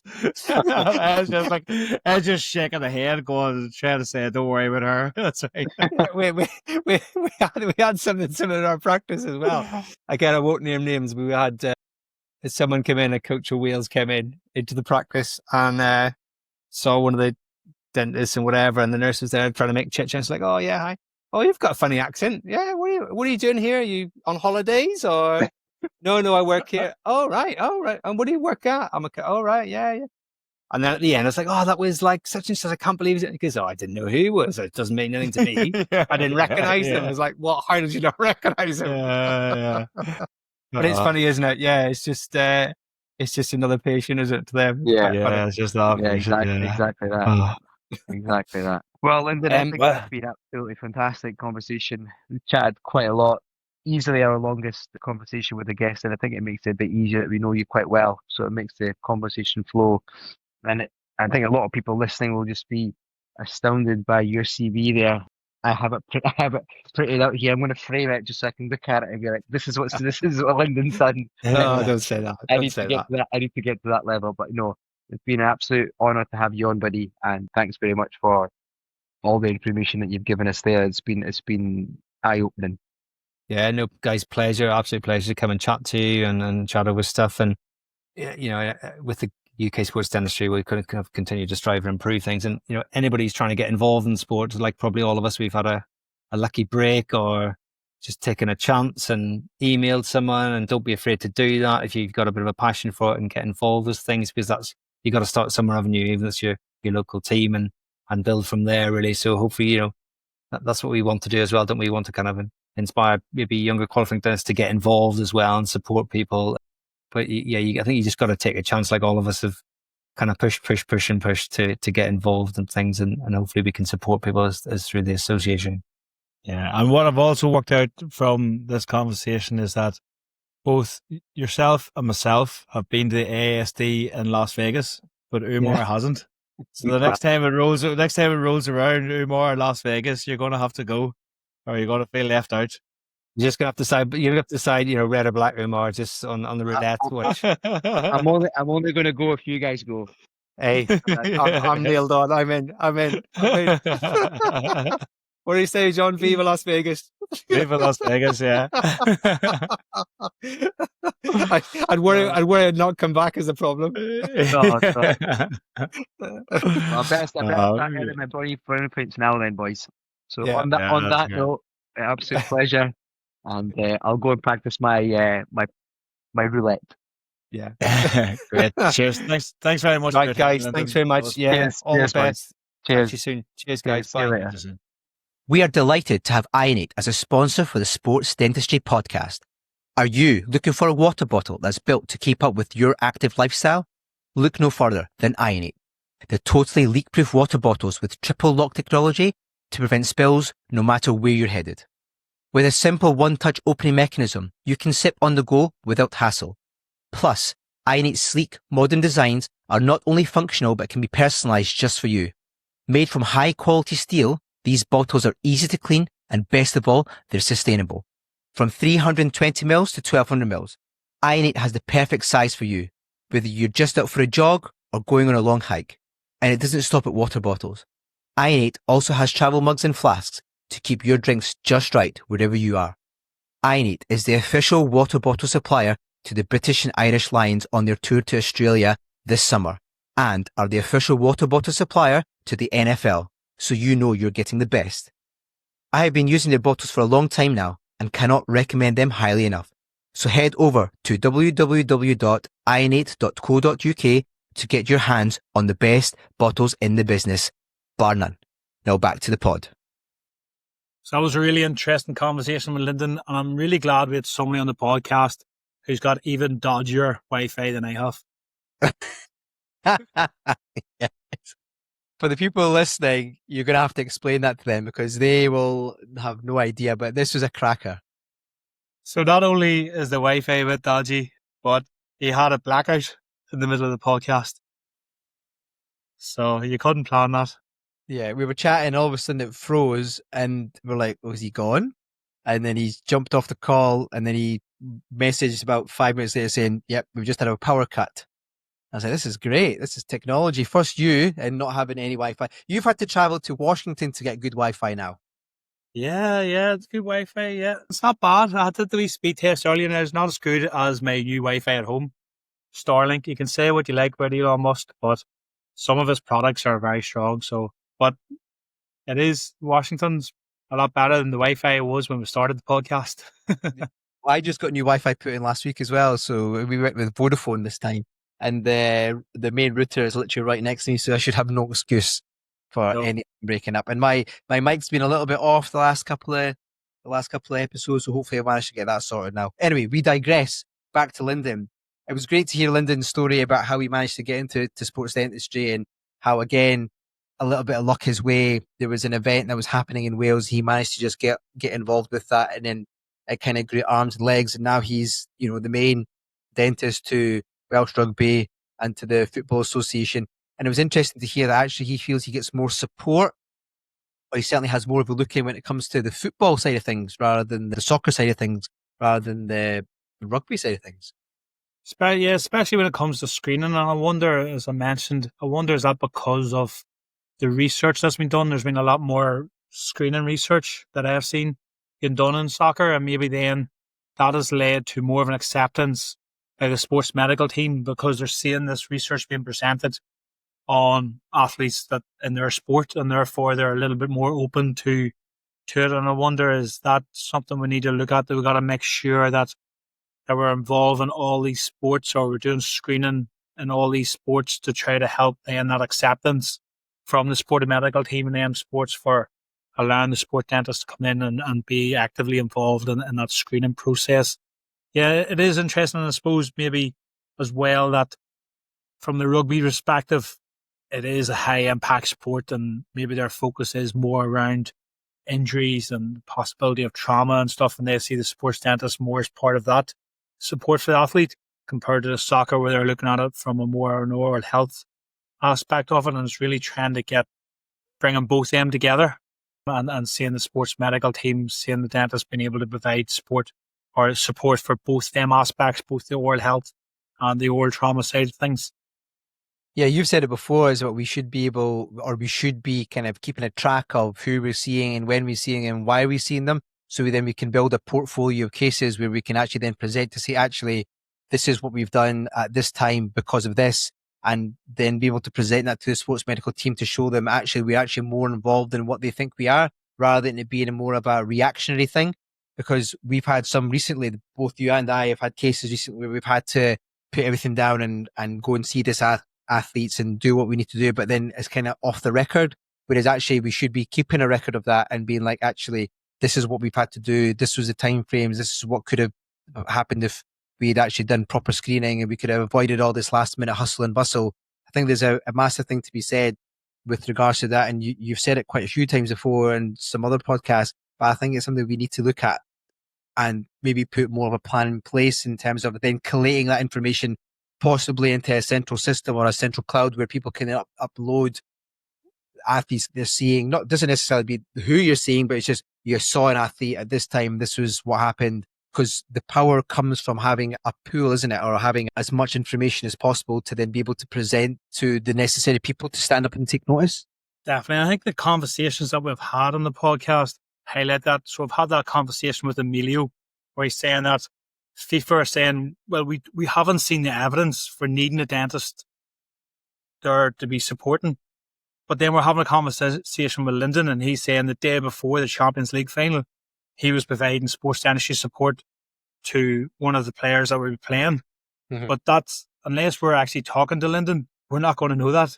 So this is probably the issue, where if we're trying to present to sports medics or to the decision makers around what support's being provided for an event or a competition or for a team, that we're able to show them examples, or we have that piece of evidence behind us where we're saying, well, look, these are all the reasons why we should be here. This is what's happened in the past, because it's a bit disappointing that FIFA have decided that they don't need support that was being provided in 1994.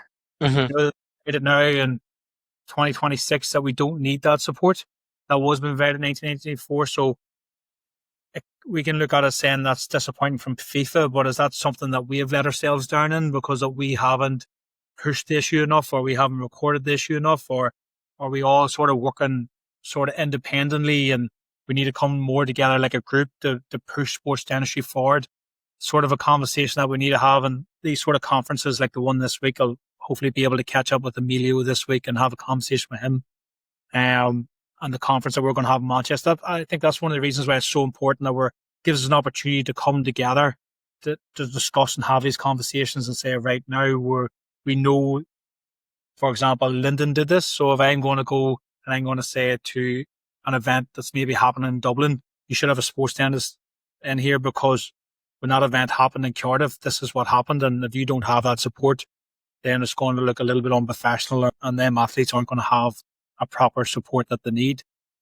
So it's interesting, isn't it? It's how do we approach that? How do we move forwards instead of what looks like a movement backwards from 1984 to 2026 from a World Cup? How do we actually start moving it forward? And I think that's collectively as a group of sports dentists, we need to look at that. And I think what's interesting as well, we've been quite active recently in the World Sports Dentist group, and it shows just how much we are represented on a world stage, but it's trying to bring everybody together so we all have the same voice, that for non-dentists and our sports medicine colleagues, that they can hear the need for that sports dentistry support. Yeah, it's power in numbers, isn't it? Having as many people singing off the same hymn sheet, because the more that you sing together, the more people there are, the louder the voices. And I think we all have to have the same vision in terms of being able to support each other and to be able to push each other to become better.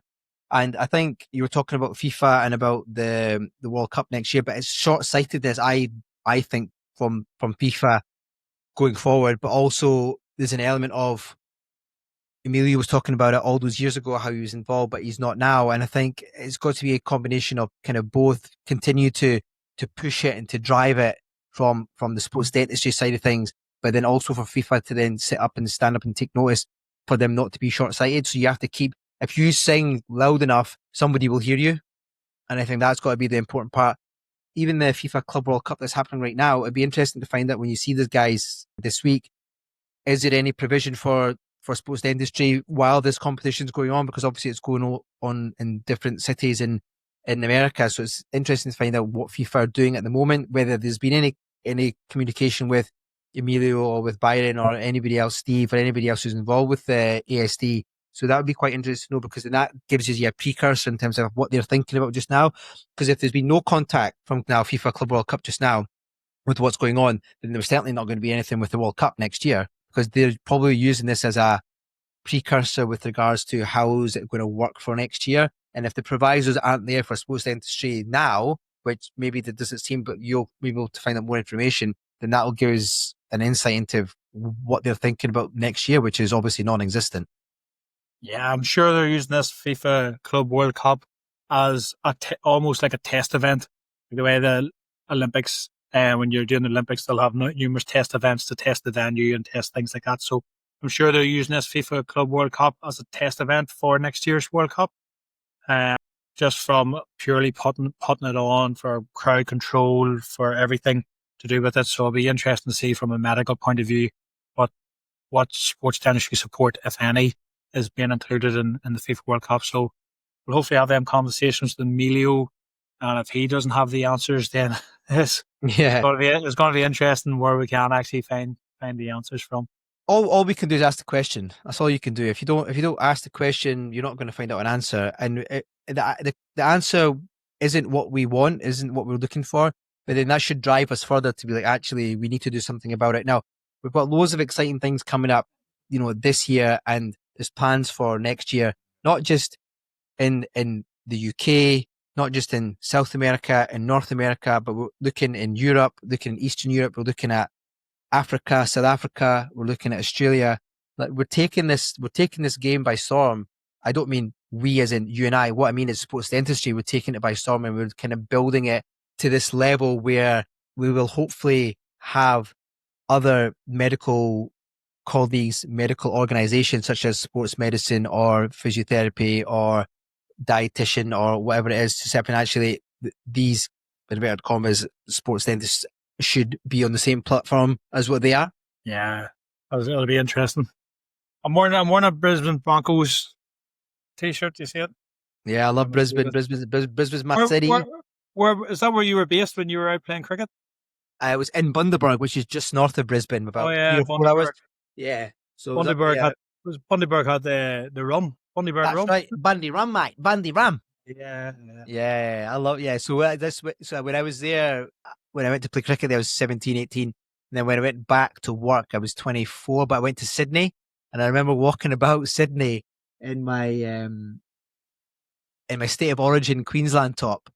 The daggers went very well. and the daggers, for people listening, it's like walking in Barcelona with a Real Madrid top on. That's the kind of daggers I was getting. It was good fun. It was good fun at the time, actually. So, but yeah, I suppose the affection of somewhere where you go the first time, just the memories that you have, it stays with you, and the people. And even if you travel around that country, you just have that with you. That's for me. I suppose the same as you, right? Because you were up in Queensland as well. That's why you were in the Brisbane. Yeah. I was based in Brizzy. I was based in Brisbane, and then out. But did I tell you at the time I went to the Brisbane Broncos match? No. So I'm not sure if this is for the podcast, but let's see. you may audit this and you cut it out if you don't think it's appropriate. So I was watching they're big into the rugby league. So the Brisbane Broncos are big into the rugby league. It's like they have the state of origin cricket, but they also have the state of origin rugby league, and it's a big event. But Brisbane Broncos are playing in the sports channel the week before. They're saying on Friday night football. So in Queensland, they call it Football Rugby League. Friday night football, we want the supporters to dress up. So I had tickets to go to the match. I was like, this sounds like a good idea. What will I dress up as? So I went into the costume shop, and there's a 2-man horse outfit there. Well, they're the Brisbane Broncos, so I was like, this might work. But nobody would wear the second part. So I ended up wearing this 2-man horse outfit by myself. Had the Brisbane Broncos shirt over the top of it, and went into the stadium. Everybody thought I was the proper mascot. So I was starting to get free beer all over the place every time I went to get a beer. So I was pretty juiced up by the end of the match, and the match was over, and the players were walking around and they're high-fiving the kids and signing autographs and taking photos. And all the kids in our section, they went down for the players to come, but it sort of started at the other side of the stadium. So by the time they came around our stadium, that almost like had enough, and they sort of took off. So all the kids were sort of disappointed. So me being dressed like 2-man horse and one by myself with the Broncos on, I goes, you know what, I'll make these kids stay. So I jumped over the barrier, started running along, high-fiving the kids and head-butting them with this horse's head. So next thing I was escorted off the pitch to the change rooms.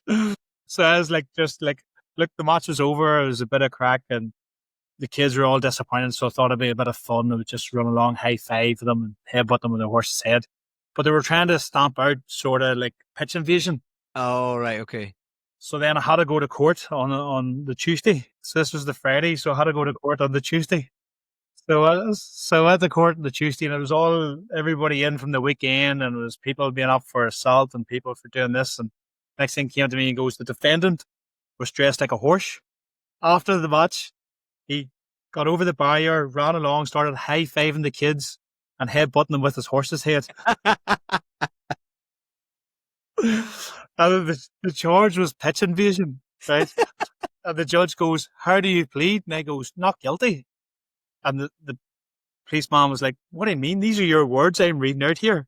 The judge goes, what do you mean not guilty? He goes, well, it didn't actually go onto the pitch. It was on the side of the pitch. And the judge just looked and goes, now, do you appreciate you were in an area of the stadium you shouldn't have been? I was like, yeah. And the judge goes, if you plead guilty, I will give you $100 bond. So this is the $100 bond that they have in Australia. You don't have to pay it unless you were to break it. $100 bond, and it'll be on no record at all. And his hands were going like it'll be on no record at all. And I was like, yeah, I'm guilty. So that was my experience. That was my first experience of a Brisbane Broncos match. There's another absolute fantastic story for the podcast, John. But it was all in good humour. It was all in good jest. So nothing. Back then there was no camera phones and stuff, but I do have a picture of it. A person that went to the match with me, they took a picture of me in the 2-man horse outfit with the Brisbane Broncos on over. That is good memory. I needed a laugh. Today, actually. That was a good one. That was a really good one. Well, that's a good way to kind of end that podcast on another story from you, John. I'm sure there'll be some more stories to happen this week when you're in Washington. Please send our regards on to all our colleagues out there, and we will touch base, obviously, in the next few days. Yeah, we've got quite a few people out here that were on the podcast. We've got Emilio and Steve and Brian and Rena, I think, is out here as well. Oh, yeah. So it'll be good to catch up with all them. Yeah. Yeah. We all keep pushing forward and keep growing sports dentistry and building it together, as we've spoke about. Yeah, definitely. And John, stay clear of the liquor stores, my friend. The liquor stores. It's mad how they call them different in every country. Like in Australia, it used to be the bottle-o. Do you remember the bottle-o? Yeah. The bottle-o. Yeah. Do you know what took me back when I went to Australia is the drive-through bottle-o. Like you can literally, I just couldn't wrap this around my head. You drive, you don't even have to get out of the car, you drive through. Yeah. There's like a drive-through bottle, and I was just like, oh, Harry. How the other half live. Okay, my friend, I'll let you go, but have a good time, enjoy, and say hi to everybody for me, yeah? I will indeed. Until the next time. Cheers, buddy. See ya.